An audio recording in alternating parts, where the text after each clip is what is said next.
5 seconds.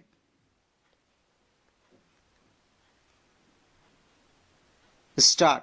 Learned counsel for the appellant submitted that even though the tribunal has found that appellant is not guilty under Section 3 and Section 25 1B of the Arms Act 1959, that is, he was not found in possession of the ammunition as described under the Arms Act, yet it erroneously held that appellant is guilty of an act prejudicial to good order and military discipline under Section 63 of the 1950 Acts. It is further submitted on the basis of material on record that the appellant could not be held guilty of any conduct contrary to military discipline and good order. It is contended that tribunal grossly erred in imposing the punishment of compulsory retirement on the appellant, which even otherwise is grossly disproportionate to the alleged misconduct. It is also urged that the tribunal erred in diminishing the application seeking review of the judgment dated 1/6/2012.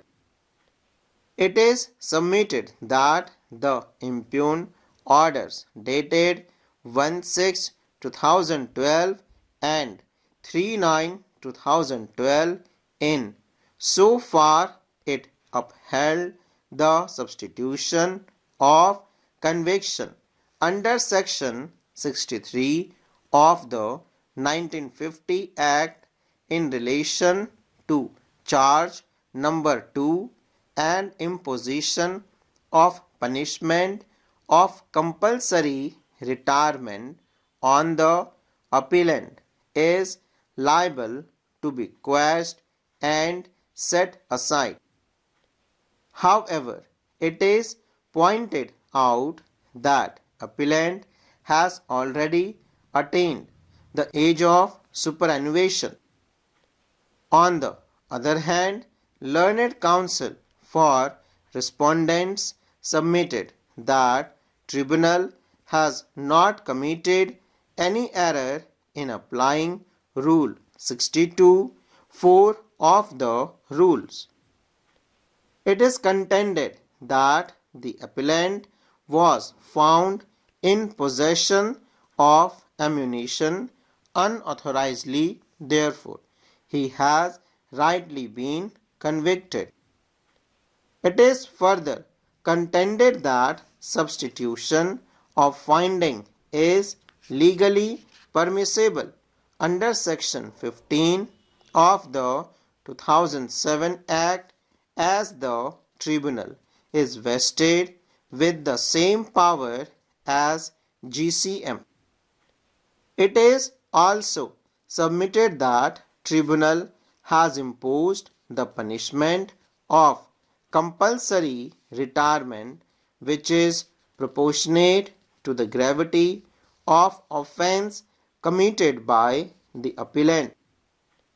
It is therefore prayed that appeal be dismissed. From careful perusal of Section 69 and 70 of 1950 Act, it is evident that the Section 69, which deals with civil offences, is subject to provisions of Section 70 and provides that if any person subject to provisions of this Act commits any civil offence shall be deemed to be guilty of an offence under this Act and shall be charged under this Act and if charged under section 69 shall be liable to be tried by the court-martial and shall on conviction be punishable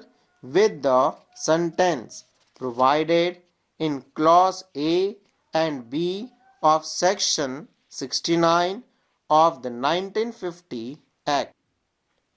Thus, section 69 creates a legal fiction in so far as it pertains to commission of any civil offence by a person subject to provisions of the Act and provides that he shall be deemed to be guilty of an offence under the Act. From careful scrutiny of section 63 of the 1950 Act, it is axiomatic that the same applies to an act or omission which is not specified in the Act but is prejudicial to good order and military discipline. Thus, section 63 applies to an act or omission which is not specified in the 1950 Acts. Now, we may advert to 2007 Act. Section 15 of the 2007 Act deals with jurisdiction, powers and authority in the matters of appeal against court-martial. The first proviso to section 15(4) provides that tribunal may dismiss the appeal where it considers that no miscarriage of justice is likely to be caused or actually has resulted to the appellant. The scope of interference in an appeal with the order passed by the tribunal is limited.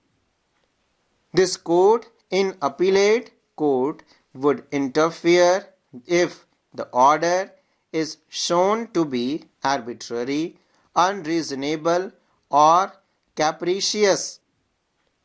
The tribunal under section 15(6) of the 2007 Act, which contains non-obstant clause, has power to substitute the finding of court-martial or finding of guilty of any other offence for which offender could have been lawfully found guilty by court-martial and may pass a sentence afresh. In the instant case, the tribunal, in exercise of its power under section 15(6) of 2007 Act on the established fact of recovery of ammunition from the possession of the appellant, has taken a lenient view of favor of the appellant and has modified the punishment from dismissal to compulsory retirement with all pensionary and retirement benefits. The tribunal has exercised its discretion under section 15(6) of the 2007 Act in a manner which is both just and proportionate, balancing the disciplinary needs of service with fairness to the individual. The tribunal has acted strictly with the statutory framework. The aforesaid exercise of discretion, therefore, does not call for any interference in this appeal. The tribunal did not commit any error in rejecting the petition for review filed by the appellant. For the aforementioned reasons, we do not find any merit in this appeal. In the result, same fails and is hereby dismissed. Full stop.